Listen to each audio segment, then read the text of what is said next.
जय हिंद दोस्तों। एग्जाम की पॉइंट में एक बार फिर से आप सभी का स्वागत है। दोस्तों आज के इस वीडियो में हम उत्तराखंड के जो प्रसिद्ध मंदिर हैं और उनसे संबंधित जो भी जितने भी मोस्ट इंपॉर्टेंट फैक्ट होंगे उनको इस वीडियो में डिस्कस करेंगे। दोस्तों इससे पहले 4 वीडियो उत्तराखंड के मंदिरों के बने हैं छोटे छोटे, उनसे संबंधित जितने भी फैक्ट हैं वो आप उन वीडियो में देख सकते हो। आप इस वीडियो से समझ जाओगे कि इसमें सारे वीडियो मंदिर से संबंधित सारे फैक्टों को कवर किया जा रहा है। दोस्तों अगर आप चैनल पे नए हो, आपने अभी तक हमारे चैनल को सब्सक्राइब नहीं किया है तो सब्सक्राइब कीजिए और वीडियो अच्छा लगे तो लाइक और शेयर जरूर करना। तो देखते हैं दोस्तों आज का जो पहला क्वेश्चन है, बालेश्वर मंदिर किस वंश की देन है? कत्यूरी, परमार, चंद या पौरव? तो दोस्तों जो बालेश्वर मंदिर है वो क्या है, आपके चंद वंश की देन है। किसकी देन है? चंद वंश की। चंद राजाओं ने क्या किया था, इसका निर्माण किया था। इससे पहला क्वेश्चन बनता है कि बालेश्वर मंदिर किस जनपद में स्थित है? तो जो बालेश्वर मंदिर है वो चंपावत जनपद में स्थित है। और इसका निर्माण किसने किया था? तो चंद राजाओं ने कराया था। और किससे कराया था? तो जगन्नाथ मिस्त्री से कराया था। जगन्नाथ मिस्त्री से क्या कराया था? इस मंदिर का निर्माण कराया था, ठीक है, बनाया था। और कहा जाता है कि मंदिर निर्माण पूरा होने के बाद जगन्नाथ मिस्त्री के इन्होंने क्या कर दिए थे, चंद राजाओं ने हाथ काट दिए थे। क्या कर दिए थे? जगन्नाथ मिस्त्री के हाथ काट दिए थे। जो ये बालेश्वर मंदिर है दोस्तों, ये शिव का मंदिर है। कई बार क्वेश्चन पूछा जाता है कि ये मंदिर किस देवता को समर्पित है? तो याद रखना जो बालेश्वर मंदिर है चंपावत का वो शिव को, भगवान शिव को समर्पित है। किस को समर्पित है? भगवान शिव को समर्पित है, ठीक है। और अगर कभी पूछने जाना टफ है, लेकिन अगर कभी पूछा जाए कि ये किन पत्थरों से इसका निर्माण हुआ है तो याद रखना बलुआ व ग्रेनाइट पत्थरों से क्या किया गया है? बालेश्वर मंदिर का निर्माण किया गया है। बलुआ और ग्रेनाइट पत्थरों से निर्माण किया गया है। अगला क्वेश्चन, बालेश्वर मंदिर किस शैली में बना है? मुगल, वल्लभी, कत्यूरी या शिखर शैली में? तो दोस्तों याद रखना जो बालेश्वर मंदिर है, बालेश्वर मंदिर का जो निर्माण है वो किस निर्माण शैली में किया गया है? शिखर शैली में किया गया है, ठीक है। किस निर्माण किस में किया गया है? शिखर शैली में किया गया है। और अगर कभी क्वेश्चन बनता है कि चंपावती देवी का मंदिर किस मंदिर परिसर में है? तो याद रखना बालेश्वर मंदिर परिसर में ही क्या है? चंपावती देवी का मंदिर है। किस मंदिर परिसर में? चंपावती बालेश्वर मंदिर परिसर में है, ठीक है। अगला क्वेश्चन, बालेश्वर मंदिर का कार्य किसने पूरा कराया था? उद्यान चंद ने, विक्रम चंद ने, गरुड़ ज्ञान चंद ने या कल्याण चंद ने? दोस्तों जो बालेश्वर मंदिर का कार्य है वो विक्रम चंद ने पूरा कराया था। याद रखना कि जो बालेश्वर मंदिर का जीर्णोद्धार था वो उद्यान चंद ने शुरू किया था। किसने किया था? उद्यान चंद ने शुरू किया था। और मान्यता है कि उद्यान चंद ने गरुड़ ज्ञान चंद के पापों के प्रायश्चित करने के लिए, किसके? इस गरुड़ ज्ञान चंद के पापों के प्रायश्चित करने के लिए उद्यान चंद ने क्या किया था? बालेश्वर मंदिर का जीर्णोद्धार कराया था। किसने? उद्यान चंद ने। जबकि जो बालेश्वर मंदिर का कार्य पूरा किसने कराया? विक्रम चंद ने इसका कार्य पूरा करवाया, ठीक है। और अगर क्वेश्चन बनता है कि जो बालेश्वर मंदिर है वो पुरातत्व सर्वेक्षण विभाग की देखरेख में कब से है? पुरातत्व सर्वेक्षण विभाग द्वारा कब स्वीकार किया गया? तो याद रखना 1952 में क्या किया गया? जो भारतीय पुरातत्व सर्वेक्षण विभाग है 1952 से क्या कर रही है? बालेश्वर मंदिर की देखरेख कर रही है, ठीक है। अगला क्वेश्चन, गर्जिया देवी मंदिर किस नदी के तट पर स्थित है? कोसी, गोला, रामगंगा या गौरी? तो दोस्तों याद रखना जो गर्जिया देवी मंदिर है वो कोसी नदी के तट पर स्थित है और एक टापू में एक टीले पर स्थित है। जो लोग वहां जा रखे हैं उनको पता होगा। और जो गर्जिया देवी मंदिर है वो कोसी नदी के तट पर किस जनपद में अगर पूछा जाए तो नैनीताल जनपद में स्थित है। किस जनपद में? नैनीताल जनपद में, ठीक है। अगर प्रॉपर जवाब पूछे तो याद रखना जो नैनीताल का रामनगर के समीप जो सुंदर खाल गांव है, कौन सा गांव? सुंदर खाल गांव। सुंदर खाल गांव के समीप स्थित है कौन सा? गर्जिया देवी मंदिर। अगर सिंपल जनपद पूछे तो नैनीताल, रामनगर और रामनगर के सुंदर खाल गांव में स्थित है, ठीक है। अगला क्वेश्चन, गर्जिया देवी मंदिर किस देवता का है?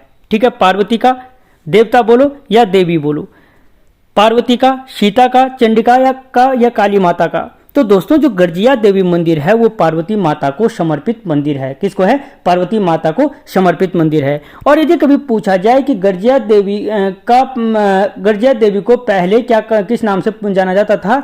तो याद रखना जो उपटा देवी के नाम से जाना जाता था। किसको? उपटा देवी के नाम से जाना जाता था। गर्जिया देवी मंदिर को उपटा देवी मंदिर के नाम से जाना जाता था, ठीक है। और गर्जिया के पास ही क्या है? ढिकुली है, जहां पे क्या थी? कत्यूरी राजाओं की राजधानी थी, ठीक। ठीक है, क्या थी? कत्यूरी वंश की राजधानी। तो आपने कत्यूरी वंश में पढ़ा है कि ढिकुली में क्या थी? इनकी राजधानी थी। ठीक है, अगला क्वेश्चन, कैंची धाम आश्रम किस जनपद में स्थित है? अल्मोड़ा में, नैनीताल में, पिथौरागढ़ में या चंपावत में? तो दोस्तों जो कैंची धाम आश्रम है वो क्या है? नैनीताल जनपद में स्थित है। ठीक है, और कैंची धाम में नीम करोली बाबा का ही मंदिर है। नीम करोली बाबा ने क्या किया था? नीम करोली बाबा ने इसका निर्माण कराया था। ठीक है, और अगर पूछा जाए कब कराया था, तो लगभग 1962 के लगभग में कराया था। अगला क्वेश्चन, कैंची धाम में विशाल भंडारे का आयोजन कब किया जाता है? 14 जून को, 15 जून को, 16 जून को या 17 जून को? तो दोस्तों याद रखना 15 जून को जो कैंची धाम नैनीताल में स्थित है, नीम करोली महाराज ने जिसका 1962 में निर्माण कराया था, वहां पर 15 जून को क्या किया जाता है? विशाल भंडारे का आयोजन किया जाता है। अगला क्वेश्चन, कैंची धाम मंदिर किस देवता को समर्पित है? शिव को, गणेश को, हनुमान को या विष्णु को? तो दोस्तों याद रखना नीम करोली महाराज द्वारा निर्मित कैंची धाम मंदिर क्या है? हनुमान को समर्पित है। किसको है? हनुमान को समर्पित है। ठीक है, अगला क्वेश्चन, नीम करोली बाबा कहाँ से आए थे? आगरा से, दिल्ली से, लखनऊ से या वाराणसी से? तो दोस्तों याद रखना जो नीम करोली महाराज थे जो कैंची धाम नैनीताल में आए थे, वो कहाँ से आए थे? आगरा से आए थे। कहाँ से आए थे? आगरा से आए थे। और आगरा से अगर प्रॉपर पूछे तो जो ये फिरोजाबाद से आए थे। आगरा फिरोजाबाद से यहाँ पर आए थे। ठीक है, और अगर कभी पूछे कि नीम करोली बाबा का वास्तविक नाम क्या था, तो याद रखना जो नीम करोली बाबा का वास्तविक नाम था, इनके चमत्कारों को आप यूट्यूब पे सर्च कर सकते हो, तो लक्ष्मी नारायण शर्मा था। क्या था? लक्ष्मी नारायण शर्मा के नाम से इन्हें जाना जाता था, लक्ष्मी नारायण शर्मा के नाम से। ठीक है, अगला क्वेश्चन, धारी देवी मंदिर किस देवी का मंदिर है? पार्वती का, सीता का, चंडिका का या काली माता का? तो दोस्तों याद रखना जो धारी देवी मंदिर है वो काली माता का मंदिर है। ठीक है, और याद रखना वो श्रीनगर के पास में ही जो ऊपर रुद्रप्रयाग वाली रोड है उस पर कलियासौर नामक स्थान पर, अगर प्रॉपर स्थान पूछे तो कलियासौर नामक स्थान पर स्थित है। किस स्थान पर? कलियासौर नामक स्थान पर स्थित है। ठीक है, अगला क्वेश्चन, धारी देवी के पुजारी होते हैं। दोस्तों ये मोस्ट इंपॉर्टेंट क्वेश्चन है। जोशी ब्राह्मण, पांडे ब्राह्मण, डिमरी ब्राह्मण या नौटियाल ब्राह्मण?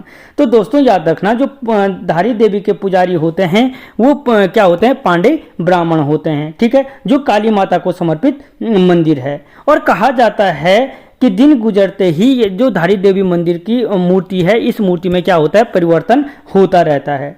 ठीक है, या अगर आपसे क्वेश्चन पूछा जाता है कि प्राचीन मान्यता के अनुसार तीर्थ यात्रियों की रक्षक देवी मानी जाती है, तो याद रखना जो तीर्थ यात्रियों की रक्षक देवी मानी जाती है वो धारी देवी को माना जाता है। ठीक है, अगला क्वेश्चन, कमलेश्वर मंदिर किस स्थान पर स्थित है? रुद्रप्रयाग में, श्रीनगर में, हिंडोला खाल में या ऋषिकेश में? तो दोस्तों जो कमलेश्वर मंदिर है वो आपके श्रीनगर में स्थित है, पौड़ी जनपद में। ठीक है, तो अगर पूछा जाए कि श्रीनगर तो हो गया, अगर जनपद के हिसाब से पूछे तो पौड़ी में स्थित है। अगर क्वेश्चन बनता है कि किस देवता को समर्पित है, तो याद रखना भगवान शिव को क्या है? जो कमलेश्वर मंदिर है वो समर्पित है। ठीक है, या अगर पूछा जाए कि पौड़ी जनपद में किस मंदिर का निर्माण शंकराचार्य ने कराया था, तो याद रखना वो क्या था? कमलेश्वर मंदिर है जिसका निर्माण क्या कराया था? शंकराचार्य ने कराया था। या आपसे क्वेश्चन पूछा जाता है कि कमलेश्वर मंदिर का जीर्णोद्धार किसने कराया था, तो याद रखना उद्योगपति बिरला ने क्या कराया था? उद्योगपति जो बिरला हैं उन्होंने क्या कराया था? कमलेश्वर मंदिर का जीर्णोद्धार कराया था। अगला क्वेश्चन, किस मंदिर में राम ने 100 कमल के फूलों से शिव की उपासना की थी? ठीक है, तो दोस्तों वो मंदिर है कौन सा? कमलेश्वर मंदिर, जहां पे 100 नहीं 1000 होना था। 1000 यहाँ पे क्या होगा? जिसमें जहां पे क्या कहा था? 1000 कमल के फूलों से भगवान शिव को राम ने क्या किया था? प्रसन्न किया था। ठीक है, या अगर क्वेश्चन पूछा जाए आपसे कि पुत्र दाता के रूप में प्रसिद्ध मंदिर है, पुत्र दाता के रूप में प्रसिद्ध मंदिर कौन सा है, तब भी आंसर क्या हो जाएगा? जो कमलेश्वर मंदिर है वो पुत्र दाता के रूप में प्रसिद्ध मंदिर है। ठीक है, और दोस्तों यहाँ पर अगर पूछा जाता है कि बैकुंठ चतुर्दशी का मेला कहाँ लगता है, तो याद रखना श्रीनगर में लगता है। और कहाँ पे लगता है? कमलेश्वर मंदिर में लगता है। ठीक है, और कब लगता है? शिवरात्रि।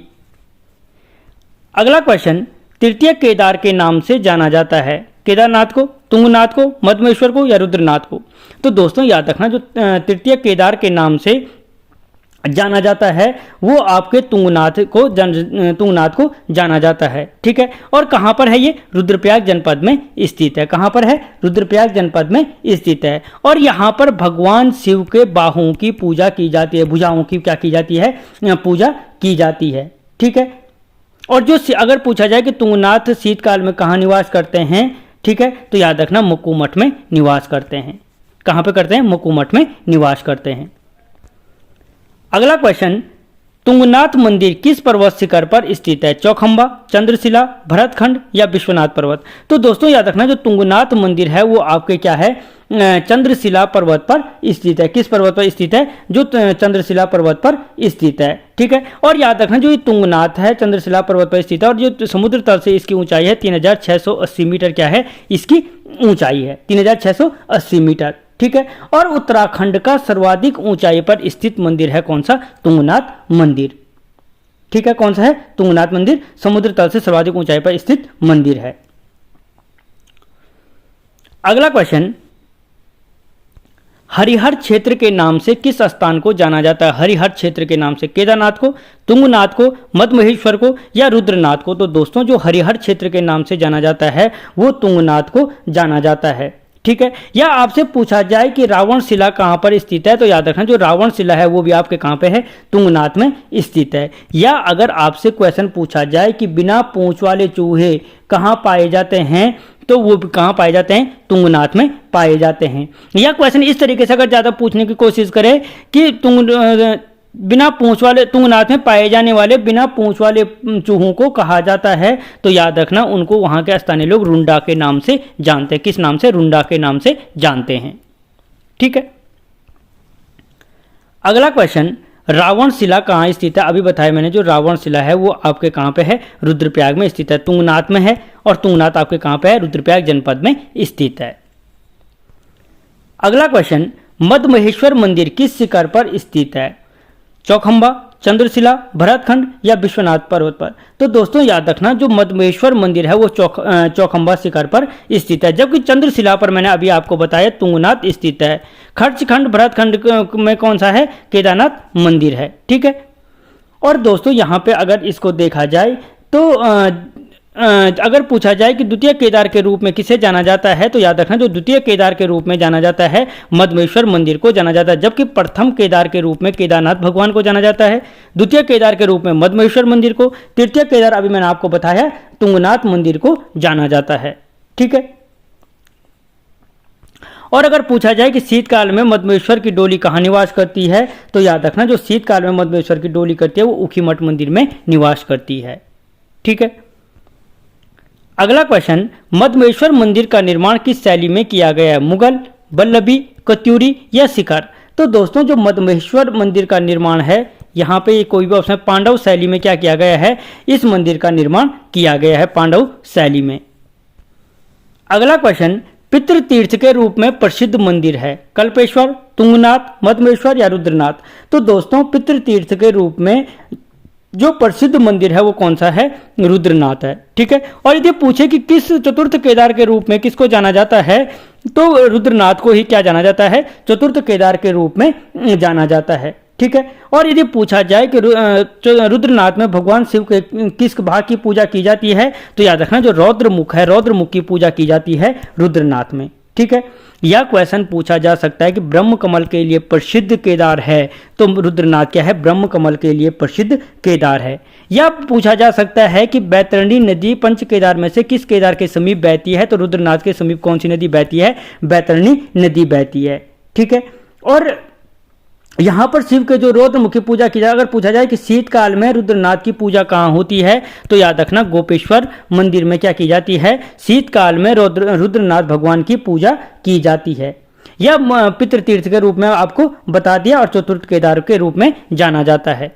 तो दोस्तों आज के इस वीडियो में इतना ही। आपको क्वेश्चन कैसे लगे मुझे कमेंट बॉक्स में बताना। मिलता हूँ अगले वीडियो में, तब तक जय हिंद।